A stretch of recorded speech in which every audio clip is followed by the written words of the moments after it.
Good morning or afternoon. This is just turned. It's spelled just again, and apparently I'm the only one on the platform this morning. I'm just going to go through the last of these this morning, which is Unit 39.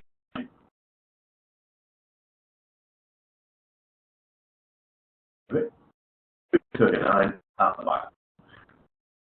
We have this managing behaviours in a learning environment. There's quite a bit of material on the portfolio on this. There are a number of similarities between certain parts of Unit 1, specific behaviours in the learning environment, and quite a lot of answers from there be able to be directed straight across and cross-reference. And we'll cover those later on in the lesson. Some reason why my webcam doesn't appear to be working for some reason. I am not sure why that. It was. So switched it off. Or not, as a case maybe.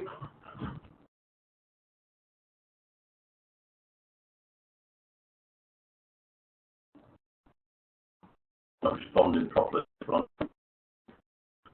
Anyway, to continue, managing behaviours in the learning environment. This can be one of the most challenging areas for a teacher, depending, of course, on the group that you're teaching.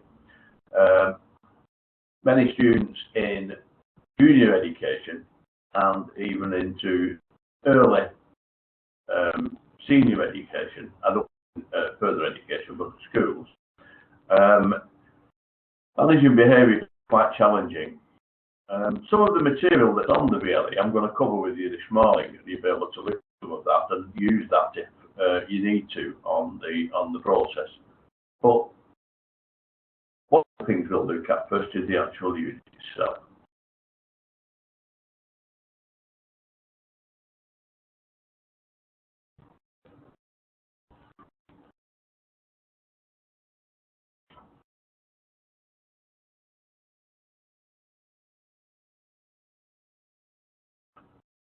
Front sheet, managing behaviours. It's looking to do a number of things. You understand the impact of behaviours on the learning environment. I mean, most of us know what that is in practical terms. One student that either doesn't want to be there or has made his mind up that it's going to be as difficult as possible. And it can affect the whole class. I mentioned school children before, but going into higher education, this is less of a problem because usually with older students, I find that if you do get somebody who's rather intractable, his peers will tell him to shut up or deal with it, and certainly help in the way that you are able to deal with that situation. So, kind of behaviour that can occur in a learning environment. Analyse potential factors contributed to behaviours in a learning environment and the impact of behaviours on the learning environment. So again, it's looking at what can occur, what factors cause them to occur, and analyse what the impact is on the actual environment itself. Now, that in itself is quite a tall order. It's a big piece of a teacher's work. Many of the times, those potential problems can occur without warning. It just suddenly appears and something happens and it kicks off, and you've got to deal with it.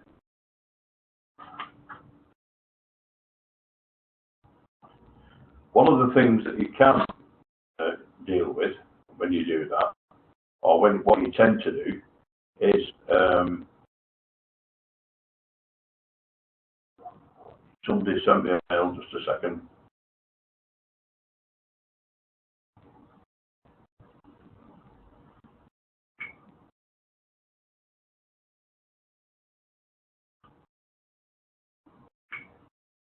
I want to deal with this in a different way.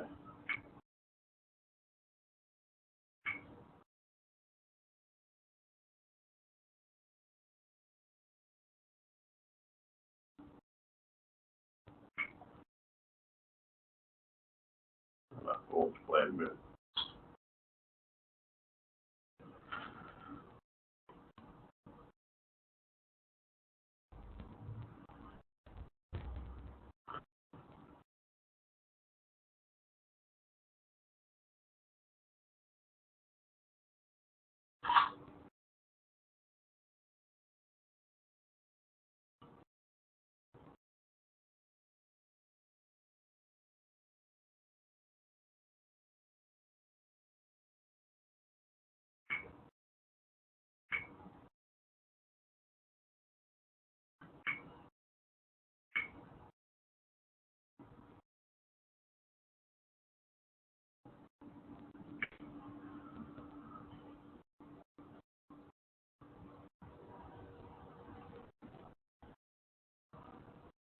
The second part of this is analyse legislation related to managing behaviour in a learning environment and look at analysing the organisational policies related to managing behaviours in a learning environment. A number of things in there that are important that we're going to go over as I move on from here and go on to the actual material we've got to read and add to what you already have with regard to this unit 1.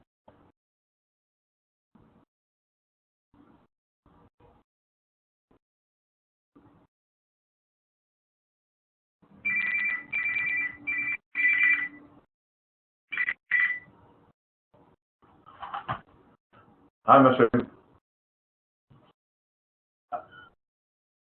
Yeah, I sent you an email. Have you not got the email? You can, with the code is on the email, in the email for you. You can just clock it, send it off that. Okay. Okay, bye.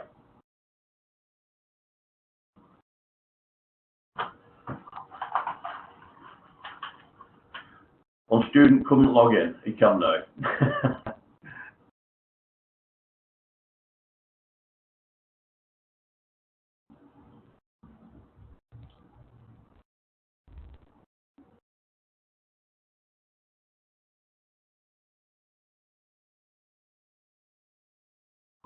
I think we fixed the camera.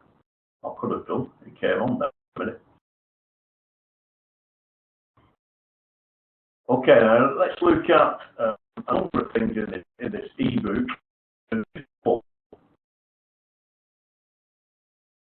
It's looking at children, it's looking at all people, and it's looking at objectives. By this chapter, we will identify approaches to managing challenging behaviour presented by pupils, be aware of ways to organise appropriate learning environments in which the challenging behaviours can be managed, and identify features of some specific behaviours which challenge the ways to manage. Discuss research and related evidence which assists in the understanding of and improving of behaviour management.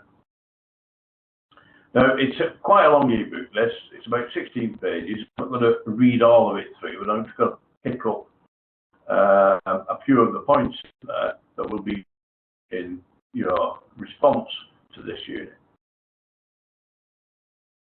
Behaviour does not occur in isolation. It's a product of either an external or internal factor. Behaviour needs to be viewed in the context of individual development and social interaction. A teacher can understand the meaning of the behaviour of an individual pupil and respond more effectively to it if he or she has greater knowledge of the theories underpinning development and cognition. We're going to cover some of the theories at a later point, although there are some mentioned in here. There will be a piece on the Moodle platform for you to read on some of the theories. we'll get down to some of those as we move on through this this lesson.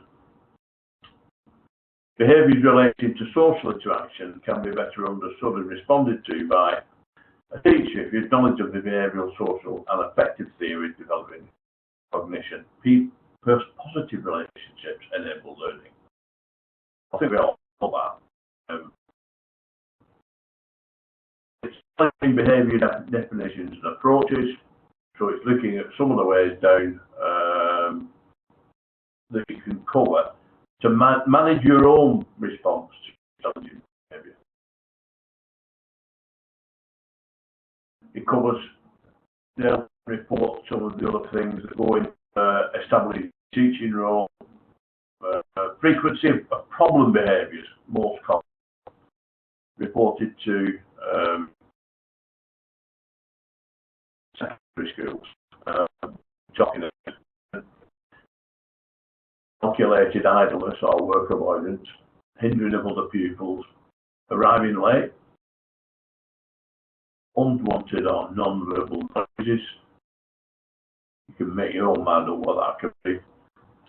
Persistent infringement of class rules, getting out of the chair and moving around the classroom, verbal abuse to other students, general rowdiness and mucking about. Again, this doesn't occur so much in higher education, although it still does occur from time to time with younger students. Most of the time, it will occur in younger students. Cheeky or impertinent remarks to the teacher, physical aggression to other pupils, verbal abuse to the teacher himself, physical destructiveness, and physical aggression to the teacher. Now, a lot of the things have changed. There are very strict rules and regulations about what teachers can and can't do. Some of those are supposed to be being alleviated slightly, because a lot of the time, it just wasn't working in a lot of cases. You can only have a softly approach so far. I was brought up in a totally different atmosphere. If you did any of those things, you'd have got a complete belt around the ear hole and sent for the cane. And I'm not saying that was right or it was wrong, but it worked. But again, that's another attitude, another way of looking at it. We have to look at some things.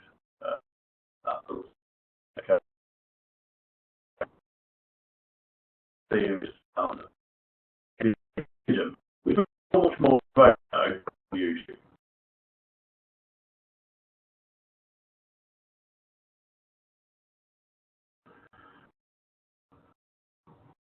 Wanted to speak about task and on-task. Anyway,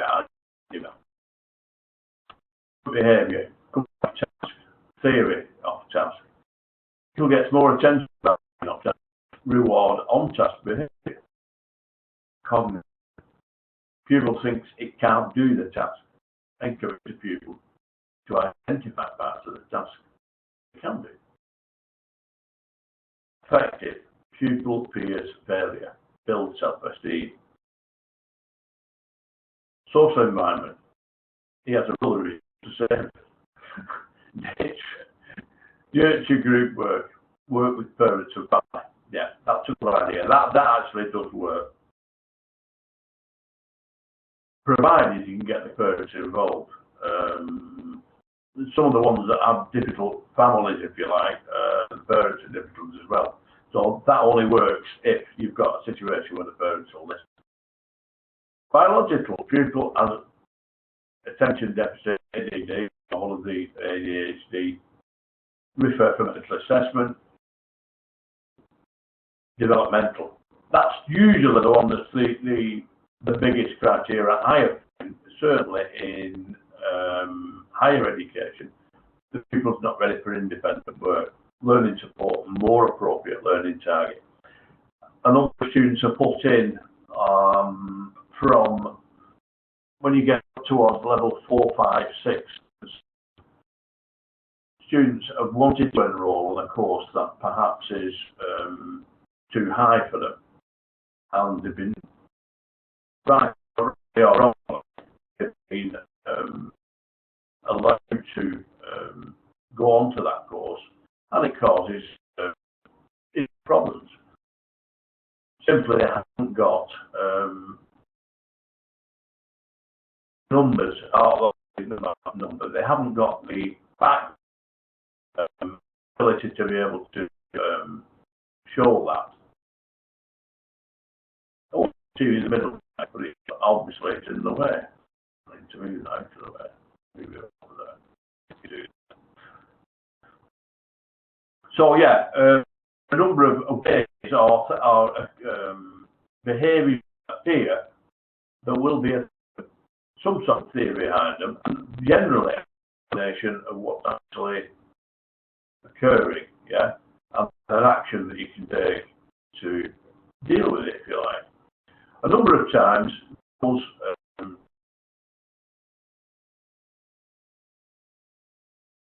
situations that suddenly occur are the cause of something that's got to get to that standing.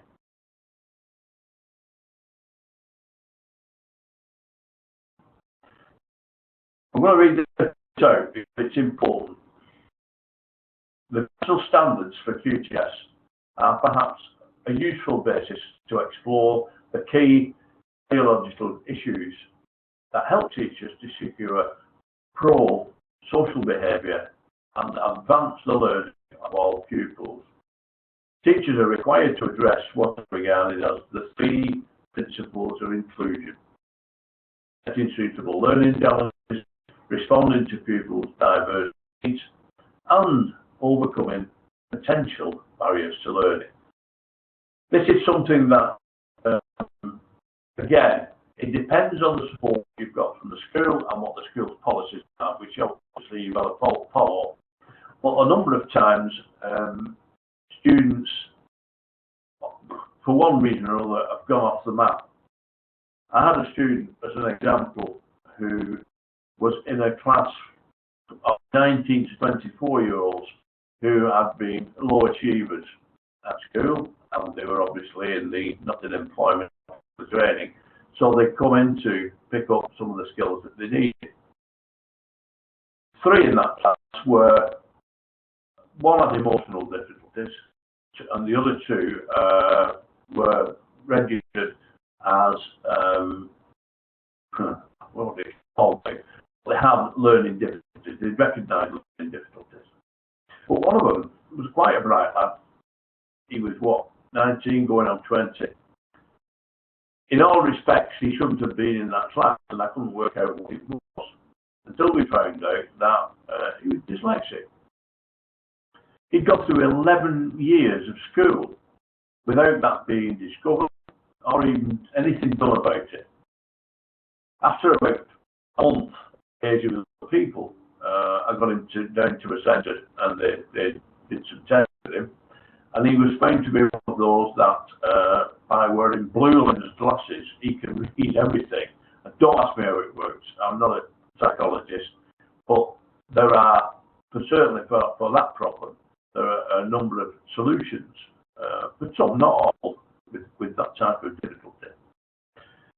So yeah, that can lead to, obviously, he had kept his head down, kept quiet, kept out of the picture, and he'd fallen off the map and nobody had picked it up, which is sad. It happens. The reaction to that could have been really disruptive. But like I say, if it had been, it may have been picked up. That's the sad part of the equation.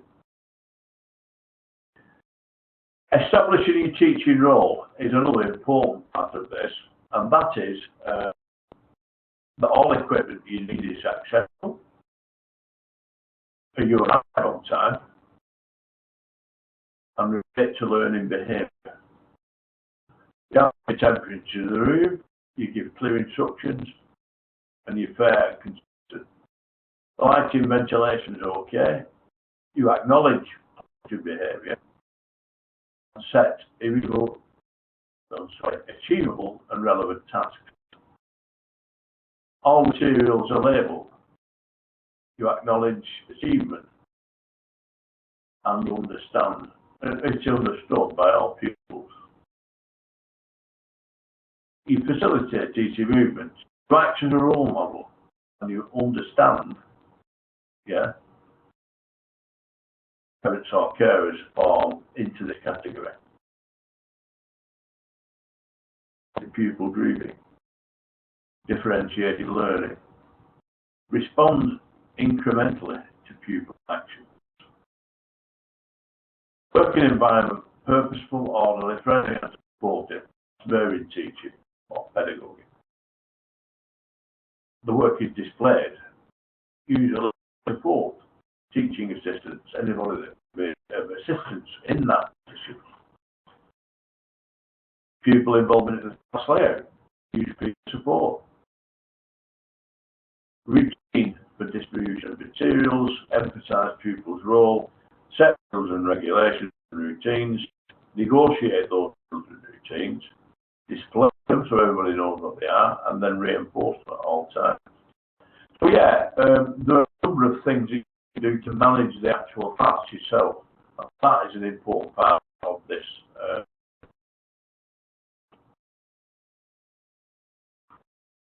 I'm going to look at, without going right back to the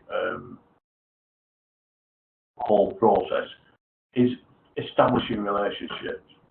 It's important to establish relationships with your students individually, because they're all different and they all have particular problems. But if you can make a point of making contact with those students on a personal basis, it does make a big difference. I'm going to drop this off now because you can read through the rest of that process and give me some responses.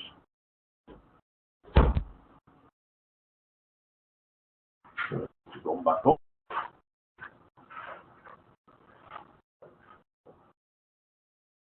I'm going to look at now is there's another handbook in here to have a look at. I'll just bring it up for a second.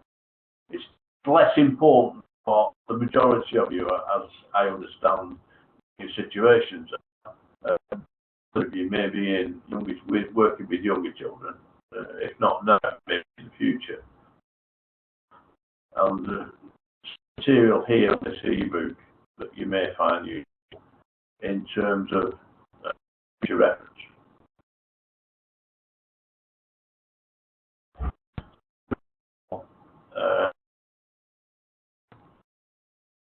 Prior it's practical just to behaviour management in the classroom.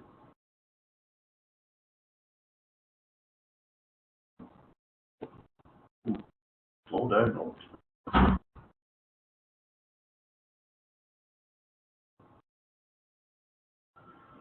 Effective classroom management, again, understanding behaviour, getting to know the children, things you've already mentioned, to know your students, dealing with different specific difficulties, yeah. Individual children, as I said, dealing with individuals on an individual level. Inside effective bullying behaviour and the link between non-attendance and behaviour. All of these things are in different behaviours. Okay, you've got to deal with. What I want to do is all the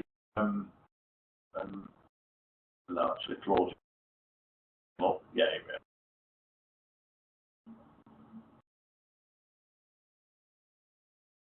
I've done a cross-reference polish unit for the first two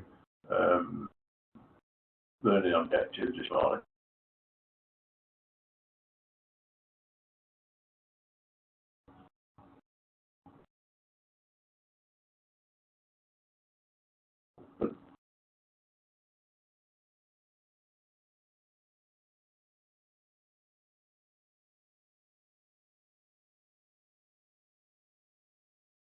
But it does.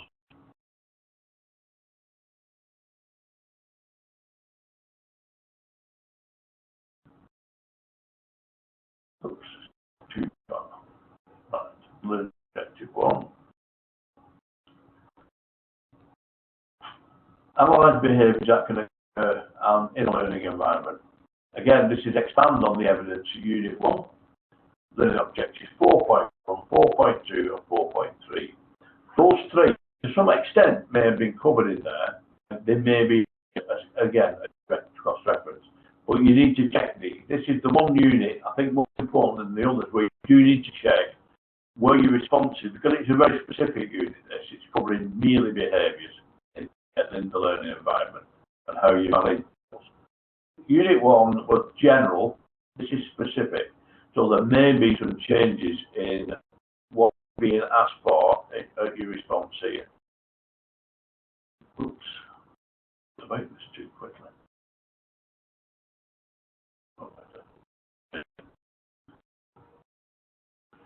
Second bit is applies legislation relating to management behaviours in a learning environment. Now, I mentioned a bit earlier there are some there is some material on the learning environment what you can look at for that to look at the type of legislation. It's asking for an analysis here, so it's relating to the management of behaviours in a learning environment. What I suggest here is when you're doing your analysis, the actual learning objective title is understand legislation and organisational policies related to managing behaviours in the learning environment. There are two things to look at here. One is the policies within the school in which you work with relation to there may be a disciplinary procedure. Those are the things that you need to look at, because these are the things that get added to. You also have to have a look through the legislation on this as well. Your analysis. Your view is important. It may be that you disagree with some of the legislation and also the policy within your school. Don't forget to say so. If that's your opinion, that's your opinion. But if you're going to disagree with something, you have to have an alternative. Remember that. Yeah, that's part of your analysis.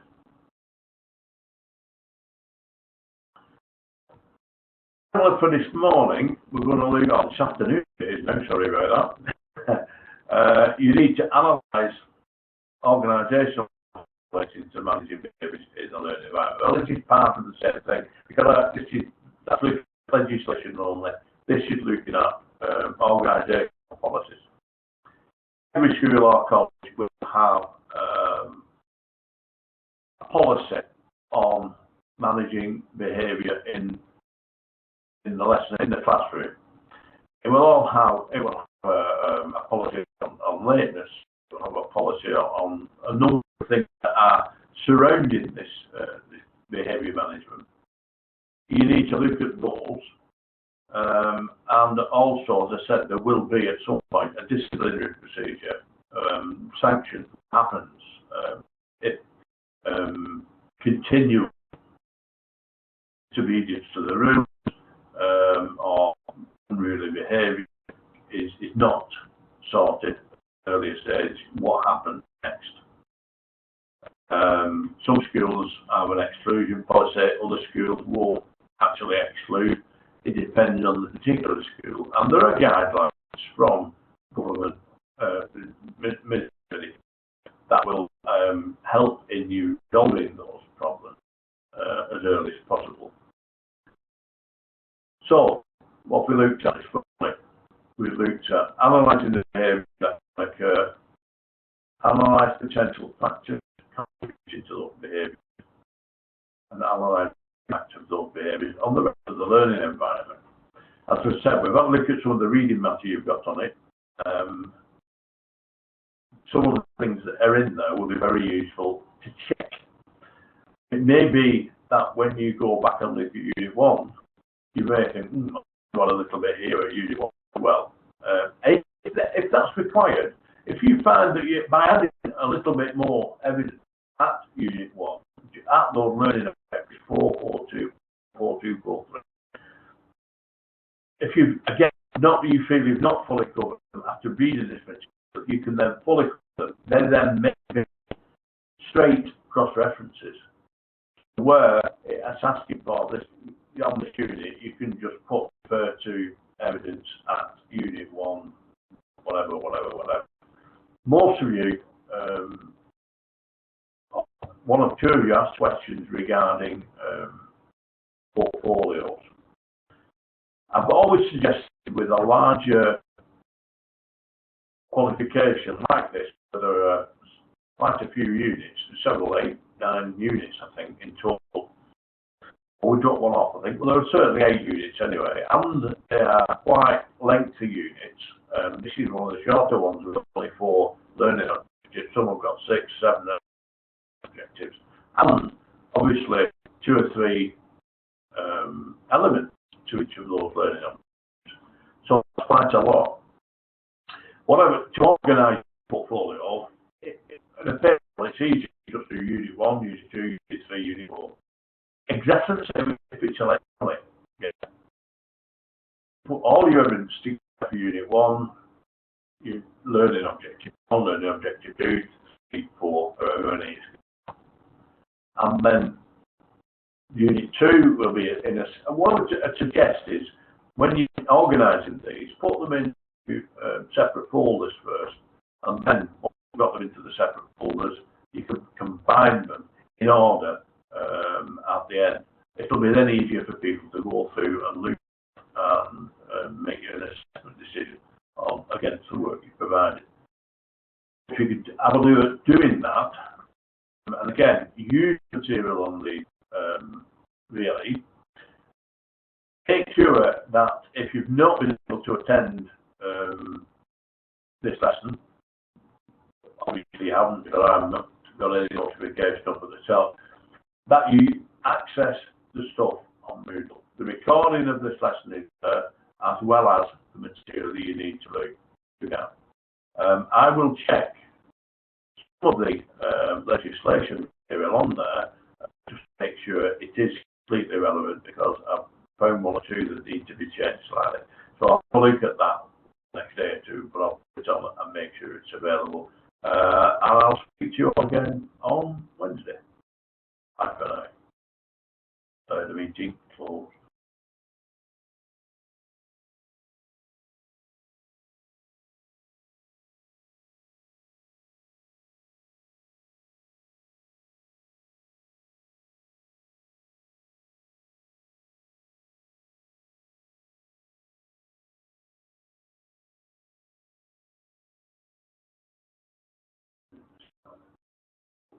Sorry.